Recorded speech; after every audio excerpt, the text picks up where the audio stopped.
ન્યાયમંદિર court ખાતે અમદાવાદના એક વકીલ મિત્ર વડોદરાના judicial magistrate Shri AK Shah સાહેબની કોર્ટમાં કોઈ કેસ અર્થે આવેલા હતા। એ દરમિયાન ગોરવાના પોલીસ અધિકારી અને એમના સાથી કર્મીઓએ એ વકીલ પર બિલકુલ બેફામ વર્તન કરીને, બિલકુલ બેહુદું વર્તન કરીને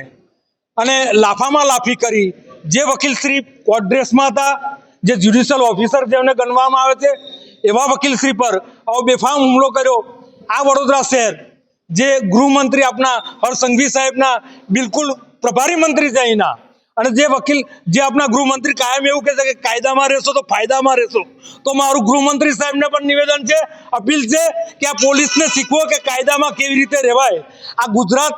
વડોદરાના વકીલ મંડળમાં નહીં, અમદાવાદના વકીલ પર નહીં, પણ સમગ્ર ગુજરાતના વકીલ આલમ પર આ વકીલ પોલીસ અધિકારીઓશ્રીએ હુમલો કર્યો છે અને એને સાખી લેવામાં નહીં આવે। બાર કાઉન્સિલના મેમ્બર તરીકે હાલમાં જ બાર કાઉન્સિલને પણ અરજ કરી છે અને સમગ્ર ગુજરાતના વકીલોને આહવાન કે આવતીકાલે આ મારો મેસેજ આપણા માધ્યમથી જ્યાં સુધી પહોંચે ત્યાં સુધી તમામ વકીલોએ આ હુમલાને વખોડી નાખવો જોઈએ અને આ વકીલના સમર્થનમાં અને સમગ્ર ગુજરાતની પોલીસની વિરુદ્ધમાં તાત્કાલિક કાર્યવાહી કરી ઠરાવ કરવો જોઈએ।